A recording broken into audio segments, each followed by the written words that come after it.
అందరికీ నమస్కారం అమ్మ. ఈరోజు మనం తెలుసుకుంటున్న అంశం ఏంటంటే తెలుగు వ్యాకరణంలో సంస్కృత సందులను గురించి తెలుసుకుందాం. మొదటిగా సవర్ణ దీర్ఘ సంధి. సవర్ణ దీర్ఘ సంధి సూత్రం ఏంటంటే ఆయి ఊరులకు అవే అచ్చులు పరమైతే వాటి దీర్ఘం ఏకాదేశంగా వస్తుంది. ఇక్కడ చూడండి, మొదటి పదంలో చివరి అక్షరం ఆ వచ్చింది. శేష అంటే ఏమైనా పడుతుంది, ఆయన పడుతుంది. రెండవ పదంలో మొదటి అక్షరం ఆ అర్థమవుతుంది. ఇక్కడ మునీశ్వరుడు అంటే ముని అంటే ఈయన పడుతుంది మొదటి. ఇక్కడ మునీశ్వరుడు ఈయన వచ్చిందా లేదా చూడండి. ఆ ఈ ఊరులకు అవే అచ్చులు పరమైతే దీర్ఘం ఏకాదేశంగా వస్తుంది. ఇక్కడ చూడండి, ఇక్కడ ఆ వచ్చింది, ఇక్కడ దీర్ఘం వచ్చింది కదా. షే షా షా అంటే రెండవ దీర్ఘం వచ్చింది కాబట్టి ఇక్కడ ఆ ఉన్నా ఇక్కడ దీర్ఘంగా వస్తుంది. ఇట్లా వస్తే ఆ వస్తే ఈ ఆ వస్తే మొదటి ఆ వస్తే రెండవ ఆకు దీర్ఘం, మొదటి ఈ వస్తే రెండవ ఈకి దీర్ఘం వస్తుంది. ఈ వచ్చి రెండవ ఈ వచ్చి దీర్ఘంగా కూడా ఇక్కడ నీకు కూడా దీర్ఘం వచ్చింది. షేకి ఇతను దీర్ఘం వచ్చింది.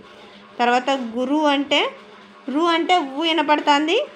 రెండవ పదం మొదటి అక్షరం ఊ కూడా ఉంది కదా. ఇక్కడ గురు అంటే రూకి కొమ్ము దీర్ఘం ఉంది, అర్థమవుతుందా. తర్వాత పితృణం. పితృ అంటే మొదటి పదం చివరి అక్షరం రు వచ్చింది. తర్వాత రెండవ పదంలో మొదటి అక్షరం రు ఉంది. ఇక్కడ చూడండి వట్రసుడి దీర్ఘం వచ్చింది, అర్థమవుతుందా. తర్వాత గుణసంధి. రెండవ గుణసంధి సూత్రం ఏంది చూడండి మా. గుణసంధి సూత్రం ఏంటంటే అకారానికి ఈ ఊరులు పరమైతే క్రమంగా ఏవో ఆర్లు ఏకాదేశం అవుతాయి. ఇక్కడ చూడండి ఉదాహరణ చూడండి. కమట ప్లస్ ఇంద్ర, కమటేంద్ర. ఇక్కడ మొదటి పదం చివరి అక్షరం ఠ అంటే ఆయన పడుతుంది. ఇక్కడ వరుసగా అకారమే వచ్చింది, అర్థమవుతుందా. ఈ వచ్చింది కాబట్టి ఇక్కడ చూడండి, ఇక్కడ నీట్గా రాస్తున్నాను నేను. ఈ వస్తే ఏ వస్తుంది, ఊ వస్తే ఓ వస్తుంది, రు వస్తే ఆర్ వస్తుంది, అర్థమవుతుంది. ఇక్కడ మొదటి పదంలో చివరి అక్షరం ఈ వచ్చింది కాబట్టి ఏ వచ్చింది. తర్వాత రెండవ పదం ఇక్కడ ఊ వచ్చింది కాబట్టి ఓ వచ్చింది. తర్వాత ఋషి అంటే రు వచ్చింది కాబట్టి దేవర్ అర్ అంటే ఆర్ వినబడుతుంది. తర్వాత నెక్స్ట్ యనాదేశ సంధి. మూడవ సంధి ఏందమ్మా, సంస్కృత సంధుల్లో యనాదేశ సంధి.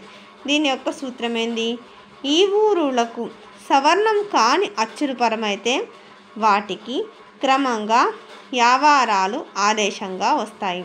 ఇక్కడ చూడండి, అభి ప్లస్ ఉన్నతి అభ్యున్నతి, గురు ప్లస్ అనుగ్రహము గురాన్వగ్రహం. తర్వాత పితృ ప్లస్ ఆజ్ఞ పిత్రాజ్ఞ. ఇక్కడ చూడండి, ఇక్కడ కూడా అంటే అభి అంటే ఈయన పడుతుంది, ఈకి యావత్ వచ్చింది, అర్థమవుతుందా. ఇక్కడ గురు అంటే ఊ వచ్చింది, ఊ వినపడుతుంది, ఊకి ఇక్కడ వావత్ వచ్చింది, అర్థమవుతుంది. పితృ అంటే ఊ. తర్వాత పిత్ర రు వస్తే పితృ అంటే వట్రసుడు వచ్చింది కదా. రు వస్తే ఏమని పడుతుంది మా, రూకి రా వచ్చింది. ఇక్కడ బాగా క్లియర్గా ఇచ్చిన చూడండి ఏ దాంట్లోకి ఏమొచ్చింది అనేది, అర్థమవుతుందా. జాగ్రత్తగా స్క్రీన్ షాట్స్ తీసుకున్నాను. తర్వాత నాలుగవ సంధి సంస్కృత సంధుల్లో వృద్ధి సంధి. సూత్రం ఏంది, అకారానికి ఏ ఐలు పరమైతే ఐకారము, ఓ ఔలు పరమైతే ఔకారము ఏకాదేశంగా వస్తాయి. లోక ప్లస్ ఏక లోకైక, అర్థమవుతుంది. మహా ప్లస్ ఐశ్వర్యం మహైశ్వర్యం. నాక ప్లస్ ఓకసులు నాకౌకసులు. దేశ ప్లస్ ఔన్నత్యం దేశోన్నత్యం. ఇక్కడ చూడండి క్లియర్గా నేను రాస్తున్నాను. ఏ వచ్చింది కాబట్టి రెండో పదంలో మొదటి అక్షరం ఇక్కడ ఐ వస్తుంది, బాగా క్లియర్గా ఎక్కడ వస్తుందని నేను రాస్తున్నాను. తర్వాత ఐ వచ్చింది కాబట్టి రెండో పదంలో మొదటి అక్షరం ఏ వచ్చింది, అర్థమవుతుంది అమ్మ. హే ఏ. తర్వాత నాకా ప్లస్ ఓ కసులు, ఓ వస్తే ఏమొచ్చింది చూడు నాకౌసులు ఔ వినపడుతుంది.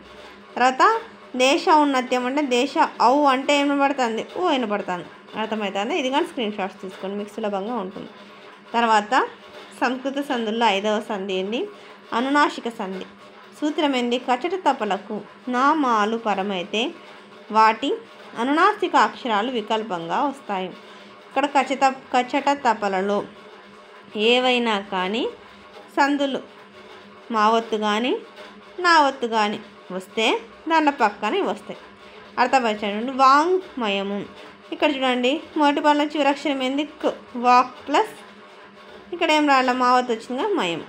తర్వాత చూడండి జగత్ అంటే కచట తప్పల్లోనే తనది వస్తుంది కదా అని వచ్చింది కాబట్టి జగన్ని నా ఒత్తు వచ్చింది, నీకు నా ఒత్తు వచ్చింది కాబట్టి ఇక్కడ నివాసుడు.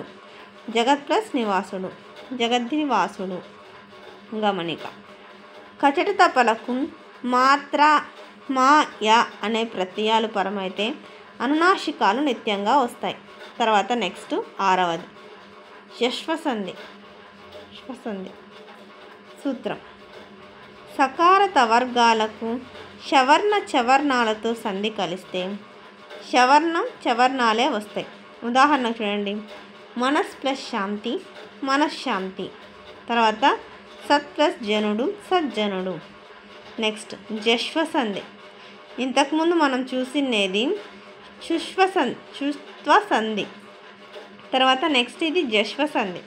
సూత్రం చూడండి కచట తపలకు వర్గ ద్వితీయాక్షరాలైన ఏంది షా షా సాలు కాక మిగిలిన హల్లులు కానీ అచ్చులు కానీ పరమైతే గయడ దబలు వస్తాయి. అర్థమవుతుందా?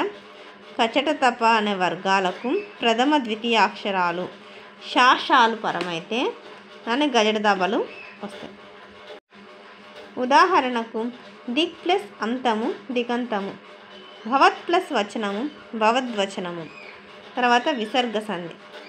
సూత్రం విసర్గాంత శబ్దాలకు అచ్చులు కానీ వర్గ తృతీయ చతుర్థ పంచమాక్షరాలు కానీ హయవాలు కానీ పరమైతే ఆ విసర్గ స్థానంలో రేపం ఆదేశంగా వస్తుంది.